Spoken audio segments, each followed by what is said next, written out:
iStock Audio.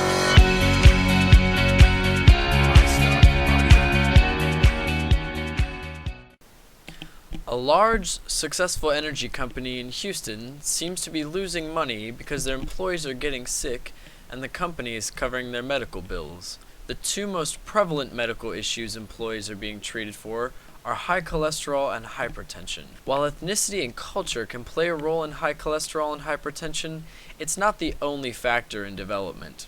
Employees all have their own personal customs and beliefs.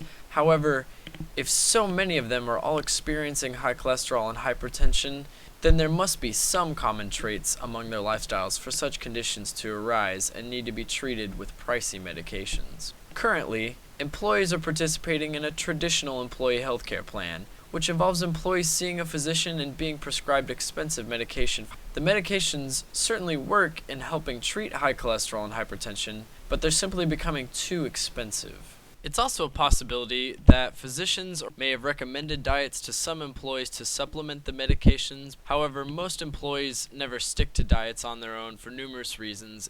It could be that dieting is difficult, or there could even be cultural, diverse lifestyle factors that make diets harder to stay on, or employees may just simply feel like they can't follow a diet unless they have some extra help, such as a person giving them ongoing advice on how to succeed in their diet and monitoring their progress. Regardless of the reason, the current system in place isn't working as the number of employees on medication continues to rise and the cost continues to go up for the company. Luckily, there is an alternative option. The main goal here is to help employees reduce or even eliminate their need for cholesterol and hypertension medications and to improve the overall health of the general work staff. One of the best and cheapest ways to treat high cholesterol and hypertension, as well as improve overall health, is diet and exercise. A worksite wellness program would be an excellent way to combat the health issues plaguing employees of the company, while also implementing diet and exercise programs that employees will actually be able to follow and stick to. The original problems arose because employees were not taking care of their health and making sure that they maintain a healthy lifestyle. The addition of a worksite wellness center would give employees a place for counseling and give them someone to encourage, aid, and even monitor them as they attempt to improve their overall health status. Having regular weekly or monthly meeting sessions would help to give employees accountability and increase their chances of staying healthy. The wellness center could be something as simple as a corner office. No extra money would even be required to secure new facilities, as this program could be a counseling and extracurricular outreach based one. The part of this proposal that will actually cost the most money involves hiring a professional to be in charge and run the wellness center. A registered dietitian would be the best choice because dietitians have the most knowledge about treating high cholesterol and hypertension through nutritional therapy and counseling.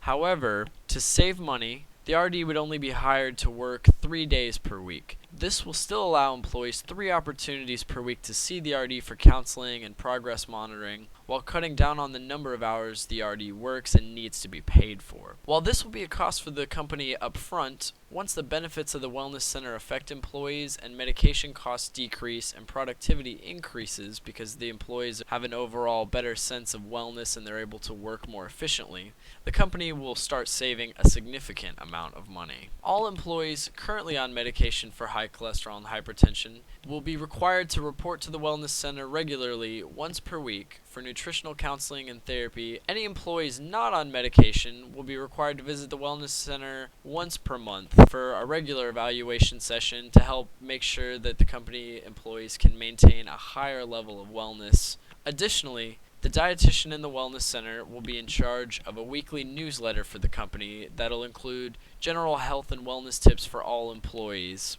The RD will also be in charge of organizing extracurricular office sports events to encourage exercise among employees. These may include a weekly office ball game or an event such as a group marathon, a bike ride, days at community swimming pools, or other activities to help boost employee levels of physical fitness. However, while activity participation wouldn't be mandatory, more employees would be likely to participate if managers and upper-level staff all agree to be involved as well. To evaluate the success of the newly commissioned wellness center, a simple company-wide survey distributed by email would be administered, and the results would be recorded to see if the weekly newsletter and participation in extracurricular physical activities were having a positive impact on employees. An outcome evaluation would be conducted to determine that the target population, which is the employees requiring treatment for high cholesterol and hypertension, saw a significant improvement in their health status, while a fiscal evaluation would determine if the intervention of adding a wellness center to the company provided fiscal gains and ultimately saved the company money. iStock Audio.